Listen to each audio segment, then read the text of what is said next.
بسم اللہ الرحمن الرحیم۔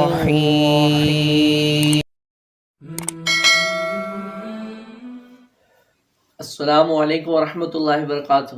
امید کرتا ہوں کہ آپ سب خیریت سے ہوں گے۔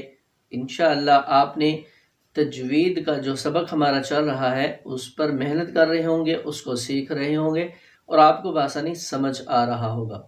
تو جیسے کہ ہمارا لیسن چل رہا ہے ملتی جلتی آواز والے حروف، ٹھیک ہے، اسی طرح آج پھر ہم 2 حروف پڑھیں گے، لیکن آج کا جو لیسن ہے تھوڑا سا مشکل ہے۔ کیوں مشکل ہے آگے آپ کو چل کر میں بتاتا ہوں، تو اس پر آپ کو تھوڑی سی محنت کرنا ہوگی۔ 2 حروف آج ہم پڑھیں گے، غا اور ضاد، ٹھیک ہے۔ غا جو ہے نرمی سے ادا ہوگا اور اس کو ہم موٹا ادا کریں گے، اور ضاد جو ہے اس کو بھی ہم نے بہت زیادہ موٹا کرنا ہے۔ تو اس میں ایک کوشش کرنی ہے کہ آپ نے ضاد کی آواز جو ہے یہ دال کے ساتھ نہ ملے۔ دال کا مخرج الگ ہے، ضاد کا مخرج الگ ہے۔ سورۃ فاتحہ کے آخر میں ہم پڑھتے ہیں نا وَلَضَّالِّينَ، ان دونوں حروف کا لنک میں ڈسکرپشن میں دے رہا ہوں، پہلے آپ اس کا مخرج سیکھ لیجئے گا۔ نہیں سیکھنا تو میں یہاں بھی آپ کو فرق واضح کر رہا ہوں۔ جو حفاظ ہیں ان کی خدمت میں عرض ہے وہ پہلے اس کا مخرج سیکھ لیں۔ تو اتنا وقت نہیں ہے کہ میں آپ کو یہاں مخرج بھی بتاؤں، صرف میں آج جو لیسن ہے اس میں 2 حروف ہیں، ان کی آواز آپس میں مکس ہو جاتی ہے، ان کا لیسن آپ کو سکھا رہا ہوں۔ تو ہم پڑھتے ہیں سورہ انشراح کو لے لیتے ہیں، ٹھیک ہے، آپ کو یہ اسکرین پر نظر بھی آ رہا ہے۔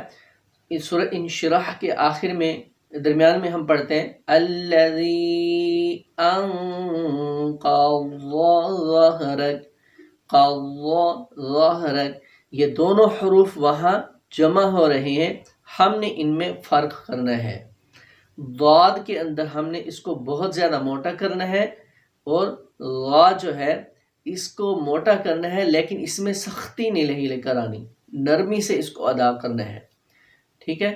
الذی انقض ظہرک، اور اسی طرح ہم پڑھتے ہیں سورہ بروج کے آخر کی آیات ہے فی لوح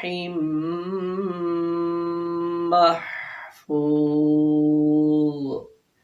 ٹھیک ہے، غا وہاں پڑھا جاتا ہے۔ اور بھی بہت ساری مثالیں ہیں، جیسے ہم پڑھتے ہیں ظلم، ظلم، تو یہ سورۃ فاتحہ کے آخر میں ضاد ہے، اس کو موٹا کرنا ہے بہت زیادہ۔ وَلَضَّالِّينَ، ضاد، ضاد، جیسے پڑھتے ہیں اضحک، اضحک، ٹھیک ہے۔ بار بار آپ کو بتانے کا مقصد یہ ہے اس پر آپ نے بہت زیادہ محنت کرنی ہے، غا اور ضاد کے اوپر یہ کوشش کرنی ہے کہ ضاد جو ہے اضحک، ٹھیک ہے، ضاد کی آواز دال کے ساتھ نہ ملے، ان دونوں میں فرق رکھنا ہے بس آپ نے، چاہے اس ضاد کو جتنا موٹا آپ کر دیں، ٹھیک ہے۔